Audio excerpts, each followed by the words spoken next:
as the schoolyard's right across the street from our house, and the carnivals would come into the town, and one came in and brought a monkey, and they put the monkey on. Well, actually, they had two monkeys. They drove a axle down in the ground and put it on a chain, and it had maybe a 5-foot chain. It could run around, circle, and they had on the outside they had a little barrier to keep the kids away from it. And right in the center there was about a 2 or 3 foot section on each side, and the big boys got to running through the middle when the monkeys were on the far side of the pins, and they couldn't get to them. Well, I saw them doing it, and I ran through the middle, and the monkey grabbed me and bit me on the leg because I didn't give him a chance to get around the far side soon enough. But I didn't run any more monkeys after that, so a lot of activities went on. As I mentioned earlier, Dad had an electrical plumbing business in Highlands, and he employed Pearl Platt, lived out on Canal Street. I recall Pearl's wife always baked on Wednesday, and I'd walk out there, and it was probably a good half, 3/4 of a mile, and as a kid I'd walk out there, and she always had a hot loaf of bread for me when she baked, and that was a real big event to me. Mom wasn't a baker. She did good to cook for us, but she was no baker, but I got the bread every Wednesday.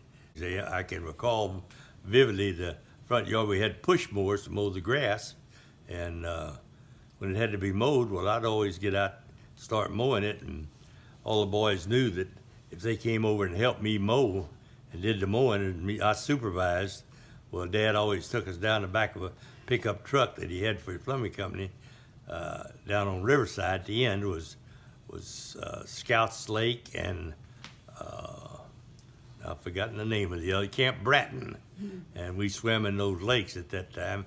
That was our swimming hole, but that was how we got to go swimming, by mowing the grass. But Your dad was a scout. Dad was the first scoutmaster in East Harris County, and all the older boys, at that time I was too young to go, but I'd see him drive off, pick up a load of older boys, kept a lot of boys out of trouble they'd go up on Lake Houston. At that time, it was no Lake Houston. It was Tuscasita Crossing, and nothing but sandbars, where every time they had a flood, well, the sandbars would shift and everything, and they'd camp out on these sandbars. Who were some of those boys? Some of the boys were Gene Edwards' boy, and I've forgotten the name of all of them. They were just Gene Scott. no, they were He was. they were older than I was, so I didn't really know a lot of them But personally. you were a scout later. Yeah, later I became a scout, and Gene Scott and I were able to go through it and become Eagle Scouts. Then went on through we started the next kind of troop, and I can't even think of the name of it. Next section above scouting, and went through that. There were fortunately about 12 or 13 of the boys that stayed together all through their scouting experience, and Eagle Scouts. most of them all became Eagle Scouts, which is an accomplishment. Thinking back, I recall Jack Yandel and Pearl Platt worked for Dad, and Dad had Jack painting our 2-story garage apartment, and he went to lunch and left his paintbrush on the ladder, and he says, "Fred, don't bother that." I don't know, I must have been 7 or 8 years old, and back then I just wore a pair of coveralls, nothing under it, anything else. And that's all I wore. And sure enough, I had to get the paintbrush, and I accidentally dropped it in the sand. And when he came back, he saw what I'd done. He said, "Fred, come here." I went over there, and he dropped my overalls and slapped me across the butt with paint. Mama could have killed him. She had to put me out in the backyard and turn the hose on me to get the paint off. But I didn't bother his paintbrush anymore. So, there's many instances. We had as I said, a garage apartment right adjoining our home on Main Street. And the beginning, the bottom was not an apartment. It was the north half was Dad's garage, and the little corner left-hand section was a ice cream parlor. And we had a girl named Dixie that ran it for Mom and Dad. And she attracted very good-looking young lady, and she attracted all young men in Highlands, and they'd come eat ice cream. But she got off from 12 to 1, and so I had to go watch the ice cream party. It always have me a milk malt, mix it up, always help break an egg in it, and that was my favorite dessert at that time. And across from our home, there was initially in the early days with the post office. Middle section was a grocery store. I recall they had many owners, but Mr. Wolverton was one of the owners of the middle section, and on the south side they had Terrell Garth's office that he controlled did all his business out of that, and Mom worked for him as a secretary, I recall.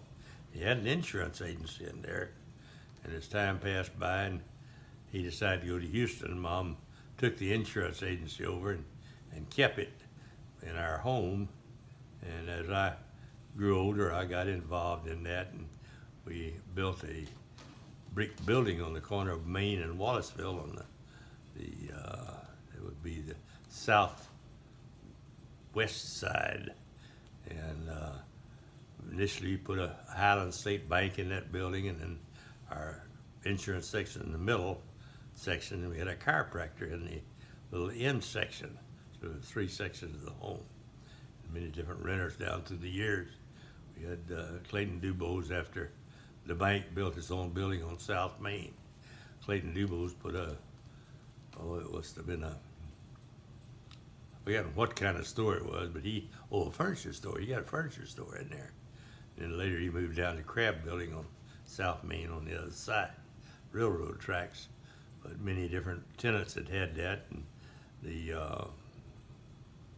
man that had gunsmiths, what I was trying to say, put a store in there, and initially he bought the building and it burnt down, unfortunately.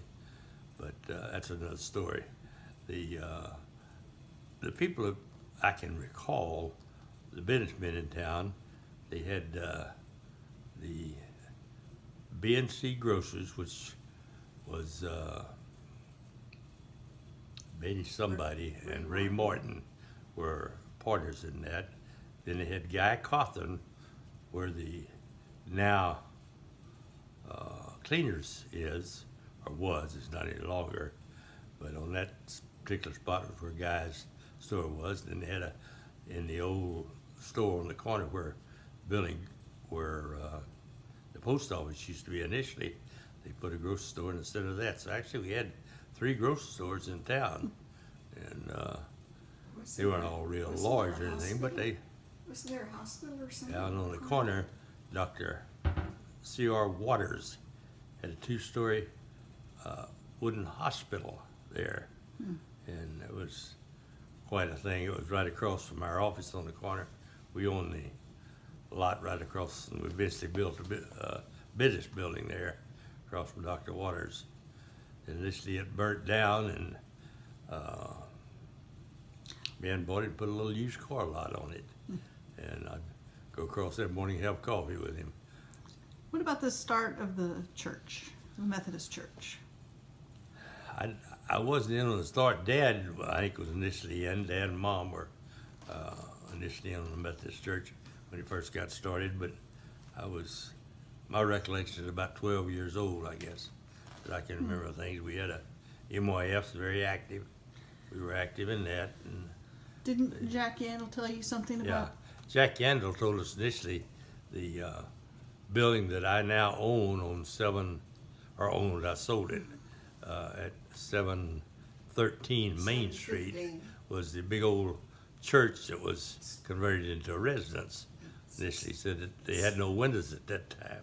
And all the men would sit in the window and to cool off, and when the sermons, and the women sat on the benches in the church. But that was real early back in the 30s, so I don't recall that at all. But Jack Yandel was telling me about that.